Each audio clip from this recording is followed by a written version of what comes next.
वालेकुम। आज हम एक मज़ेदार रोटी बनाने जा रहे हैं जिसका नाम है शिफाली रोटी। शिफाली रोटी आपने कहीं बार खाई होगी। मैंने आज शिफाली रोटी को एक अलग ही शेप दी है। सर्दियों के मौसम में बहुत ही अच्छी है सेहत के लिए। आप इस रेसिपी को ज़रूर ट्राई कीजिएगा। यहाँ पे मैंने मैदा लिया है 2 कप। इस कप से मैंने मेजर किया है। अब हम मैदा डालेंगे इस बाउल में। साल्ट डालेंगे 1 टेबल ऑफ स्पून। अजवाइन डालेंगे 1/2 टेबल ऑफ स्पून। अच्छे से मिक्स करेंगे। अच्छे से मिक्स करने के बाद हम इसमें ऑयल डालेंगे। अच्छे से मिक्स करेंगे। पानी डालेंगे हम इस आटे में हल्का हल्का करके। हमें इकट्ठे बिल्कुल भी पानी नहीं डालना है, बहुत ही आहिस्ता आहिस्ता करके पानी डालना है। हमें आटे को बिल्कुल वैसे ही गूंदना है जैसे हम एक नॉर्मल रोटी या चपाती के लिए गूंदते हैं। अब देख सकते हो हमारा आटा बिल्कुल तैयार हो चुका है। अब हम इसमें हल्का सा ऑयल डाल देंगे ऊपर से। ढक के रखेंगे हम इसको कुछ देर तक साइड में। यहाँ पे हमने हरा धनिया लिया है 1 कप चॉप्ड करके। ड्राई फ्रूट लिया वॉलनट बादाम चॉप्ड करके। सोया सॉस लिया है यहाँ पे, जिंजर गार्लिक और ग्रीन चिलीज़ लिए है। वाइट तिल लिया है हमने यहाँ पे। ओनियन लिए है 2 मीडियम साइज़ के चॉप्ड करके। कैबेज लिया है 1 कप चॉप्ड करके। और स्प्रिंग ओनियन हमने यहाँ पे ले लिए हैं। और यहाँ पे हमने मिन्स मीट लिया है आधा किलो और घी लिया है। अब हम एक पैन लेंगे जिसमें हमने ऑयल ऐड कर लिया। ऑयल ऐड करने के बाद हम इसमें ओनियन ऐड कर लेंगे। अच्छे से इसको फ्राई करेंगे। इसमें हम जिंजर गार्लिक चॉप्ड करके ऐड कर लेंगे। अच्छे से मिक्स कर लेंगे। अब हम इसमें मिन्स मीट ऐड कर लेंगे। अच्छे से मीट को हम पकाएंगे जब तक कि गोल्डन ब्राउन की ना हो जाए। जब मीट हमारा फ्राई हो जाएगा इसके बाद हम इसमें कैबेज ऐड कर लेंगे। अच्छे से मिक्स करेंगे। साल्ट डालेंगे 1 table of spoon. Red chilli powder डालेंगे 1 टेबल ऑफ स्पून।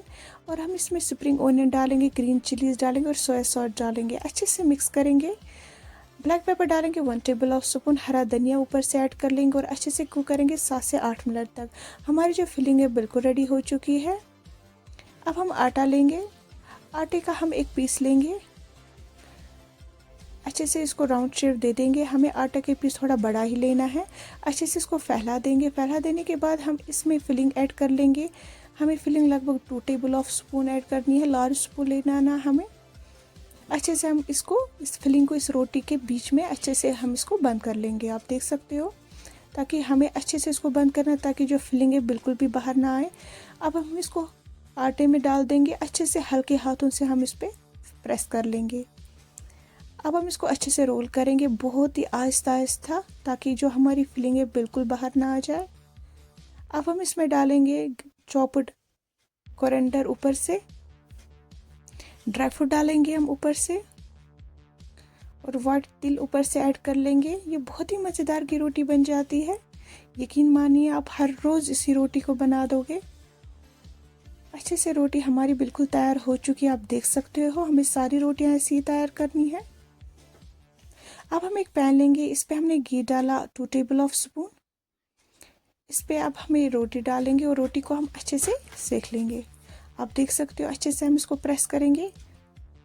अब हम इसको फ्लिप करेंगे, दूसरे साइड से भी अच्छे से इसको पकाएंगे हम।